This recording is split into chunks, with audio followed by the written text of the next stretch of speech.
preciso ir para o encaminhamento. Aqui. Sim,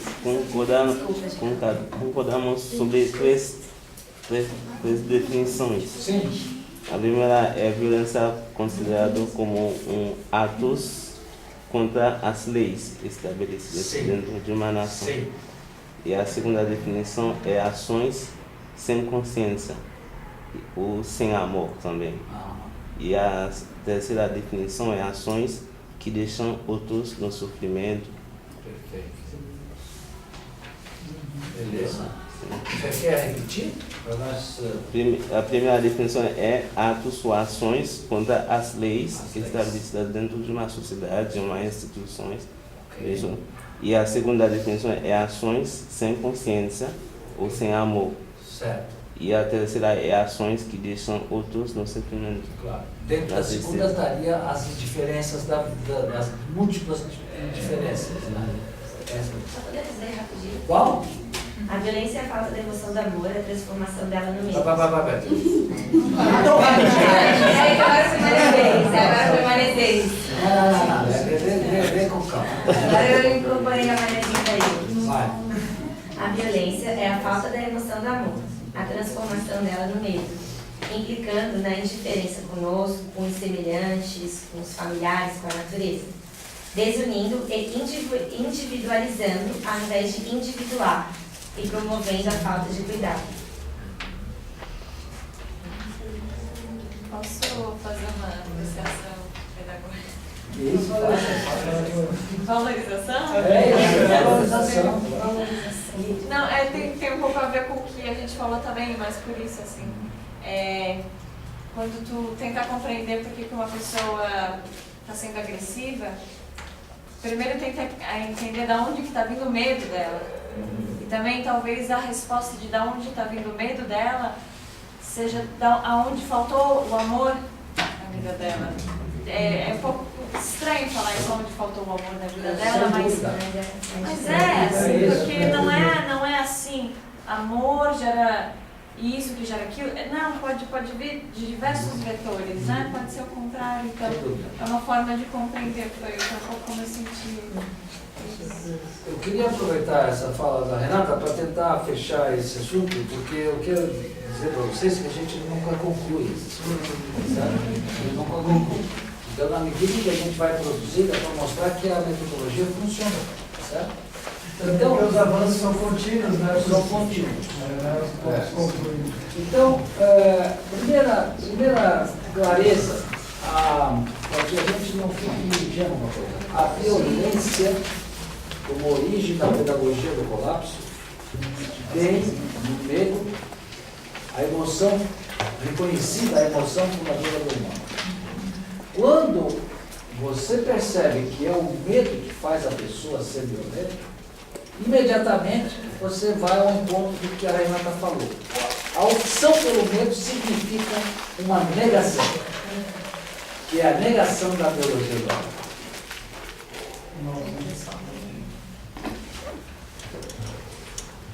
Professor, posso só complementar? Não. Agora eu estou fechando o meu pensamento. Então, é a negação da biologia do amor que nos leva para a opção pelo medo. Você negou, existe uma negação individual aí. Segundo, eu não estou sozinho nessa negação da biologia do amor, porque eu estou numa sociedade. Então não vamos culpabilizar. O cara que é violento. Bom, deixa que a justiça faça isso, entendeu? Nós não estamos aqui para julgar as pessoas dos crimes, das ofensas. Você ofendeu a lei. Não vamos estar dizendo isso, certo? Mas a gente tem que entender que a ofensa da lei é uma coisa gravíssima na violência como cultura da sociedade. Então, a negação da biologia do amor nos leva a um ambiente em que existe uma reverberação, existe uma aceitação coletiva disso. E ela passa a ser um valor. Por exemplo, a coragem, que é agir com o coração, no meio da violência, passa a ser a maldade. Então, inverteu a coisa. Quanto mais maldoso eu sou, mais corajoso eu sou. Quanto mais eu consigo fazer o mal, mais líder eu fico. Olha só. Inverteu, em vez de ser a bondade, virou a maldade. Então, para vocês verem que a violência, ela não é só um fenômeno individual, um fenômeno do corpo. Ela também passa a ser do coletivo.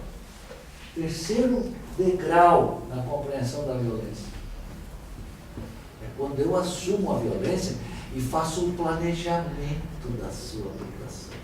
É o que a Hannah Arendt, uma grande filósofa alemã, vai chamar de a banalidade do mal. As sociedades que colapsaram e que mostraram o poder de ter uma maldade produzida em grande escala, em escala social, como no caso as sociedades que colapsaram no passado, mas também as sociedades que a gente observou na última grande guerra, a sociedade italiana, alemã e japonesa, você teve um planejamento do mal. Então, um planejamento, as elites, tá certo? Então, para mostrar que essa coisa, esse tema da cultura da violência tem uma complexidade que nós precisamos estar abertos para ela, tá certo? Eu queria concluir, antes de fechar a roda, e dizer para vocês de algumas referências que eu estou trabalhando para motivá-los a construir a sua própria, entende?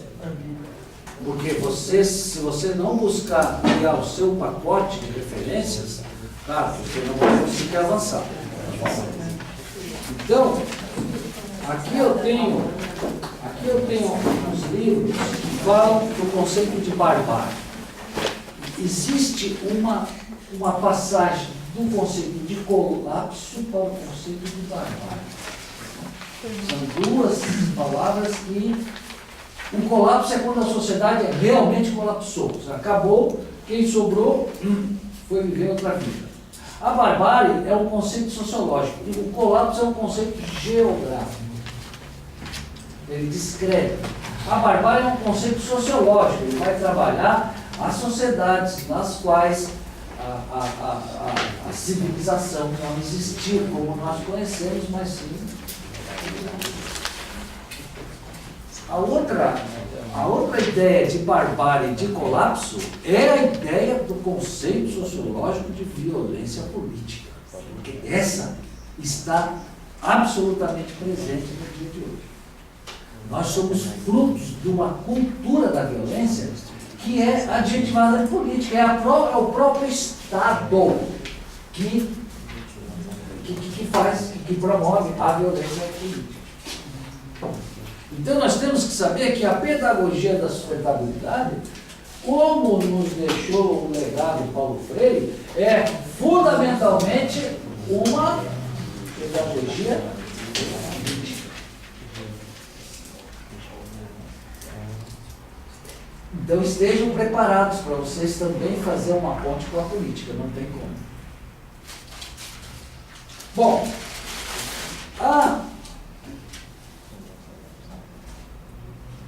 quando você entra naquele nível de influência da sociedade e da família, quando chega nas elites, é que você compreende o que as elites promovem com a permanência da cultura da violência. Elas promovem a injustiça.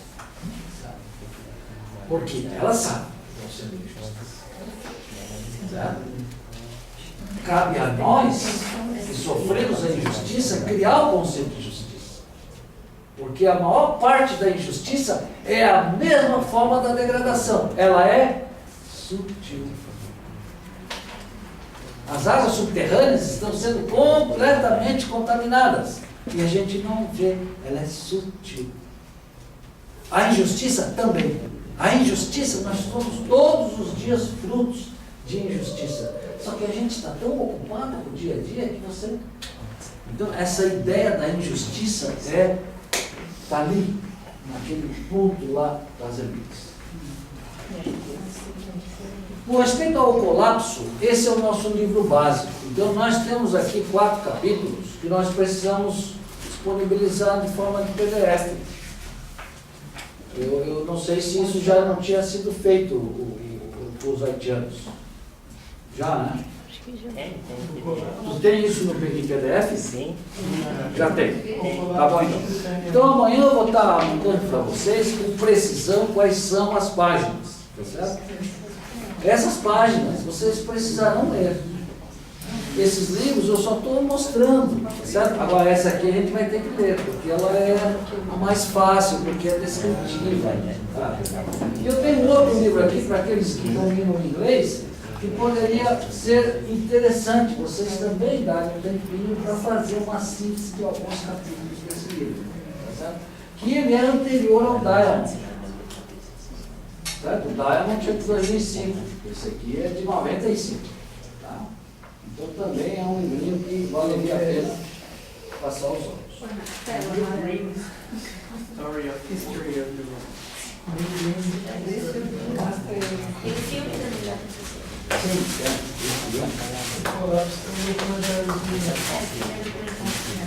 agora, para os haitianos também, eu quero dar alguns exemplos. Por exemplo, esse livrinho é um livrinho simples do Brasil, é de um historiador brasileiro, mas ele vai mostrar, como a violência está na raiz da formação do nosso país.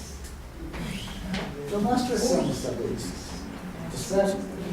Eu pergunto para os haitianos, vocês têm, ou buscam, vocês têm condições, será que existe um livro? Certamente, claro, que vai trabalhar a raiz da violência da formação do país Haiti. Esse é um livrinho que, para os brasileiros, mostra como nós tivemos um momento de 200 anos, de 1550 a 1750. 200 anos de mortalidade. Maior, foi 2 milhões de pessoas. Então, essa é a questão da profundidade da pedagogia. Certo? Os caras de herói. Então, esse livrinho, por exemplo, também é muito, claro que são livrinhos que falam mais do Brasil, sabe? Mas para mostrar que vale a pena dar uma passadinha, tem que encontrar esses livros, fazer uma leitura. Eu vou passar essas referências para vocês não.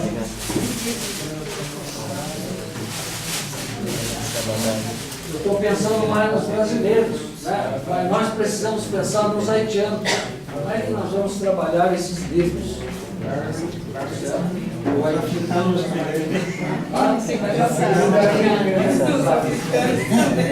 Pensando nos africanos.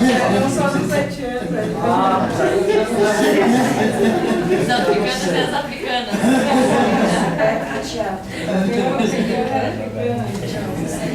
Essa coisa da história, ela é fundamental para construir a trajetória do colapso, né? Eu vou passar aqui alguns livros que trazem uma estética, né, e trazem uma história do Brasil. E, em particular, vou mostrar para vocês que nós somos o único país na América em que a violência simbólica chegou ao mais alto grau, porque nunca em nenhum tempo se esquartejou uma pessoa. E aqui nesse país se esquartejou uma pessoa. Então o limite da violência extrapolou. Você mata, né? Os Estados Unidos é uma nação que tem essa cultura de matar os presidentes, matar, né? Bom, enfim, cada país tem a sua cultura da violência, tá certo? No Brasil, a gente esquartejou. Então, isso é um patamar. Um patamar. Então, esse livrinho é um livrinho que fala um pouco dessa ideia de que o Brasil tem uma trajetória. de violências gerais tem aquele Utopia e Barbárie, né? Não conheço esse. É um documentário, Utopia e Barbárie. Um documentário, é imagem. Difícil de assistir esse documentário. É, porque ele é pesado. É pesado. Pois é. Se tiver as barbáries. Bom, é só essa semana que a gente vai estar falando essas coisas assim, né? Depois a gente vai falar só coisa boa, viu? Não, é super interessante esse tema da violência na realidade, né? Porque é super atual. Pois é, só que nós estamos querendo deixar ele lá, no passado, ok? Ele está no presente, mas ele vem do passado. Ele vem do passado que a gente está muito bruto. E a gente não pode ser diferente a isso, né? Não podemos ser diferentes. Senão a gente está consumindo cada lógica. Exatamente.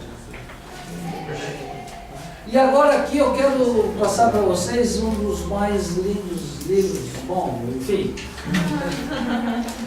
Claro, a gente deixa assim, né?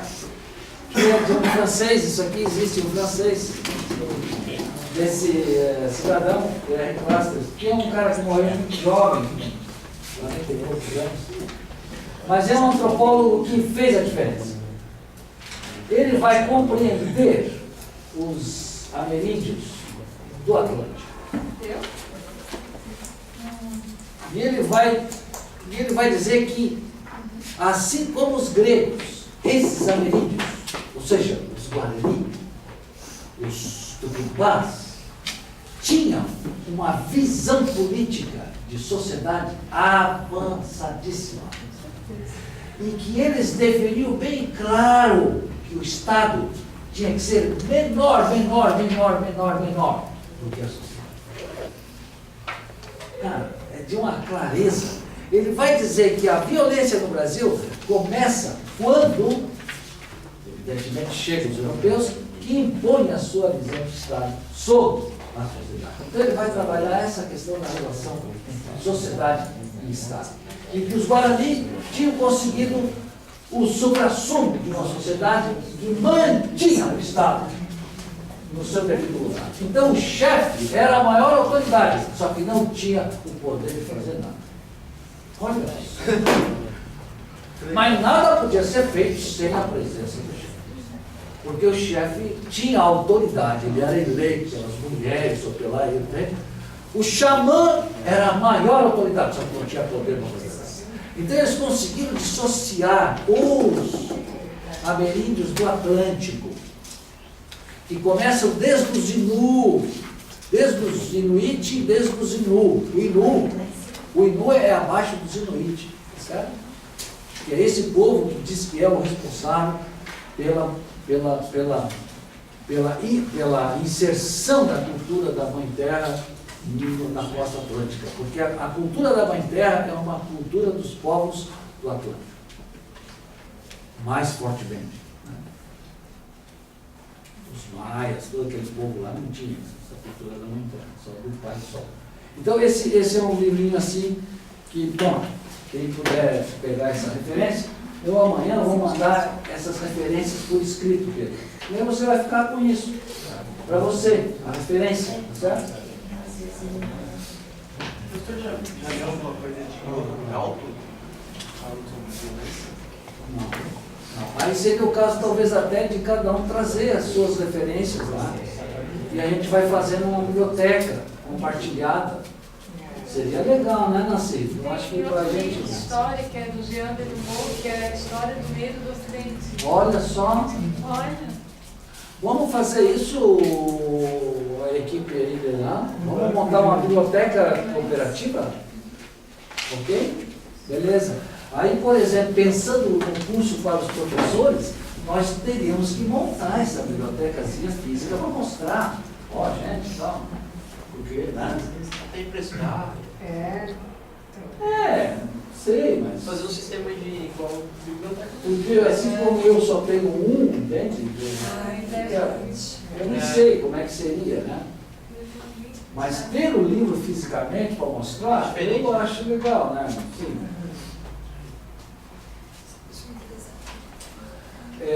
Mas então, ó, já temos aqui uma ideia boa. Se nós pudermos trabalhar isso com respeito ao projeto da universidade, ter uma biblioteca sobre os temas, os temas agregadores. É isso a ideia, olha só. Cada tema agregador pode ter a sua bibliotecazinha, ali, 4, 10, 50, não sei, só eu aqui já estou trabalhando com mais de 20 livros só por ter um agregador da violência. E é evidente que é parcial. Esse é criar essa biblioteca, né? E aí buscar as referências em inglês, francês, espanhol, enfim, buscar. Por exemplo, esse é um grande ator, um grande ator, um grande ator. Vocês estão dentro dessa produção aqui. Os índios que haviam no país Haiti, entendeu? Os índios que haviam no país Haiti e que foram mortos nesse mesmo período aí, de 1550 a 1750. Podemos encerrar? Bom, amigos, então eu vou ver que a gente fica, mas os livros vocês podem botar aí, que já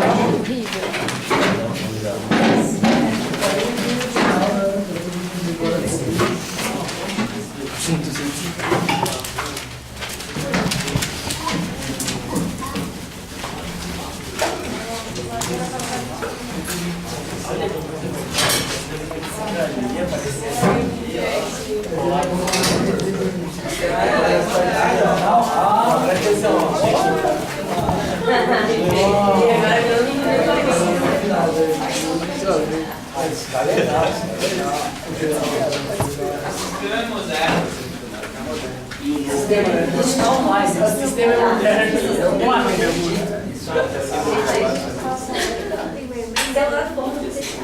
sem dúvida, claro.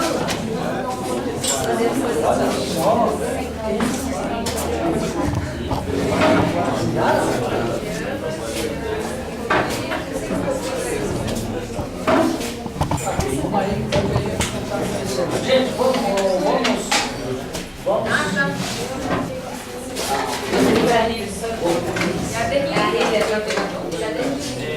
Adeline, oi Adeline. Oi Adeline.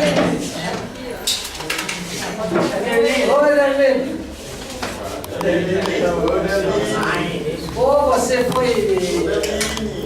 fez uma bela aula semana passada, não veio hoje? Não. Tá, vamos então, bom, os homens se intercalam aí com as meninas, né? As meninas se intercalam com os homens, vamos ver o que a gente consegue. Pode trazer os livros aqui, ô Thiago, deixar aqui.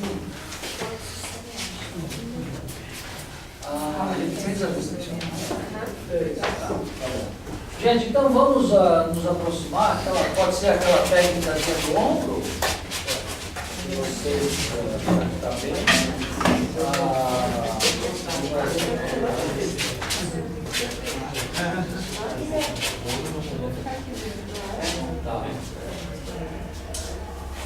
Bom, então a ideia dos nomes, a ideia é que a gente, a ideia é nos abraçar a pedagogia com rituais. O ritual é o que nos humanizou, é o que nos deu essa sensação de que éramos humanos, porque a gente se conectava com aquilo que representava o ritual. O primeiro grande ritual do humano foi a criação de um mundo para onde a gente ia quando os nossos amorosos morriam. O amor foi uma coisa tão forte na fundação do humano que quando ele desenvolveu a consciência do amor e aquele ser amoroso morreu, ele se estraçalhou. Como que isso aconteceu aqui? E aí ele percebe que algo partiu e ficou o corpo. Então aquele corpo era a morada daquele algo que partiu. Então ele cria a ideia de que, ao partir, claro, aquele amor foi para algum lugar. Então ele cria a ideia da nosfera, ele cria a ideia do mundo espiritual, para onde vão as pessoas que nós amamos. E o corpo é a morada. Olha, ele tem que ser respeitado, ele tem que ser reverenciado, porque era a casa de quem partiu. Ele nunca tem dúvida sobre o ser que partiu e o corpo que o ser habitava. Lá nas cavernas. Lá nas cavernas, a ideia do mundo espiritual foi construída a partir do choque, da perda da pessoa amada, do filho, a mãe. enterro. Então tu descobre pessoas enterradas nas posições mais protegidas, ornamentadas. Né? Então, onde vem isso? Vem da ideia do humano. Os animais, por mais que a gente valorize e aprenda a amá-los, eles não enterram os seus mortos. Mas alguns têm. Sim, não, pois agora a gente está recebendo tanta coisa. Tu viste do ursinho que salva o pássaro, ou sei lá, enfim, caiu um pássaro lá, o urso estava comendo umas. Não? Viste aquela? Não, meu Deus, o que é aquilo? Então, é claro, sem dúvida, mas nós estamos falando do humano e de uma forma da gente saber onde é que nós começamos. Onde é que começou essa historinha? Começou no momento em que nós sofremos a perda do ser que nós amávamos. Fechou? É aí que a gente começa a história. E isso é recente. Então, o ritual é o que humaniza o humano e que mostra que você é humano. E o ritual significa que é algo que é sagrado. Você ali não pode estar fazendo coisas e pode fazer outras. Então o ritual implica numa definição do espaço profano e do espaço sagrado. Ok? A sala de aula é um ambiente sagrado. Tem a porta e ali não aparece, mas tem uma linha ali. Para entrar aqui dentro, tem que pedir licença. Não entende? A gente está seguro aqui. Então, é um ambiente sagrado. Então, essa ideia da pedagogia, de se aproximar dos rituais, bom, não é para nada a ver com religião, tá certo? Mas é para trabalhar a ideia do poder humanizador da pedagogia. Ok? E esse poder humanizador vem dos rituais, de uma dinâmica, seja qual é. E aí cada um de nós traz aqui, né, Pedro, sugestões, um abraço, uma mão, sei lá eu. E geralmente as pessoas ficam à vontade para sugerir alguma coisa simples que ritualiza o final dessa aula, desse momento que a gente se doa. Posso propor uma ideia? Claro. Todo mundo, vamos dar as mãos? Como é que é aquele esquema? Assim. Para a oração. A direita Cristina. Isso. Vamos dar as mãos. Então, Então, a regra é: você passa e você recebe. Todo mundo, vamos fechar os olhos. Desde a energia que você recebe de um ao outro, até o que você vai receber. Vamos passar.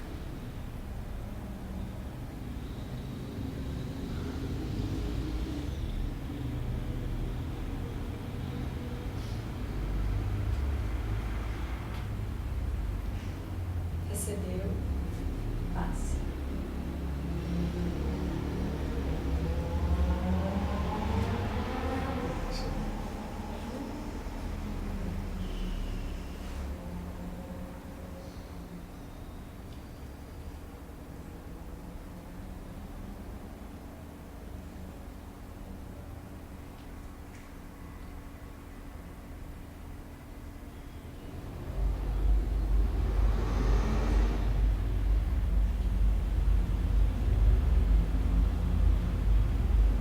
Uma vez que você recebeu, passe sempre, sempre, para que todos recebam o mesmo. Não bloqueie o que você recebe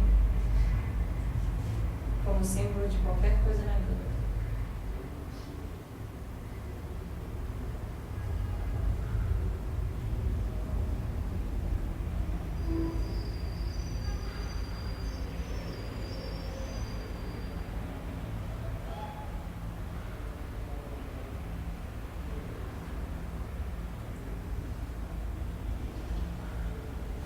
Abrir os olhos. Todo mundo recebeu? O que aconteceu? Eu recebi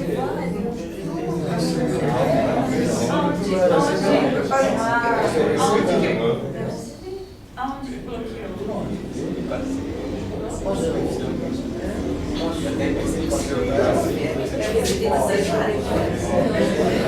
Esse jogo, nós,